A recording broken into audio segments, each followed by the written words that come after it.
Stop everything. The rumors were true. As of January 29th, Royal Caribbean officially pulled the trigger and ordered the Discovery class. 2 ships are confirmed for 2029 and 2032 with options for 4 more. But here's the kicker. While the internet is claiming these are just small replacements for the old fleet, Royal Caribbean CEO Michael Bayley called those assumptions inaccurate. I'm Kylie with Simply Cruising, and I'm going to tell you exactly what the big blogs are missing.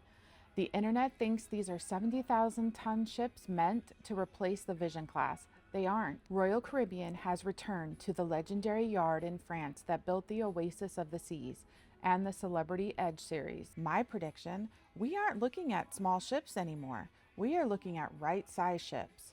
Think 170,000 tons. That puts them right in the sweet spot, larger than Celebrity Edge class ship, but more agile than an Icon class giant. They'll have the wow features we expect from Royal, like the Aquadome, but they'll be slim enough to fit through the Panama Canal. This is Royal Caribbean admitting they need to get back into Alaska and Europe in a way the 250,000-ton Icon class simply can't. Based on the Q4 earnings call details, here are my 5 Simply Cruising predictions for the Discovery class. First, the Panamax Edge. These will be the largest ships ever built to fit the Panama Canal lock. Second, a non-smoking future. Expect Royal to finally debut a fully separate, massive non-smoking casino from day one, similar to what we're seeing on the newest premium builds. Third, the hybrid design. Expect Celebrity Edge style infinite verandas to maximize space for those cold weather Alaska itineraries. Fourth, the Points Choice VIP.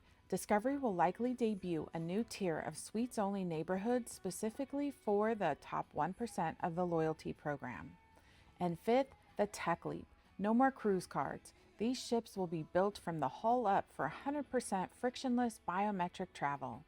If you're like me and you love the new ship smell but prefer the refined scale of a celebrity ship over a 7,500 person megaship, the Discovery class is for you. It's for the solo traveler who wants a modern cabin and the family who wants the plus perks without the 3-hour wait for an elevator.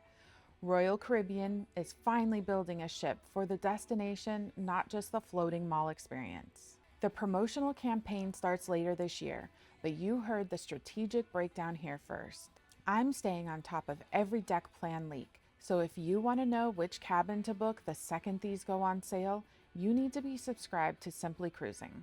Now I'm headed back to the deck to see how this 2026 compares to the future Royal just promised. I'll see you on the next horizon.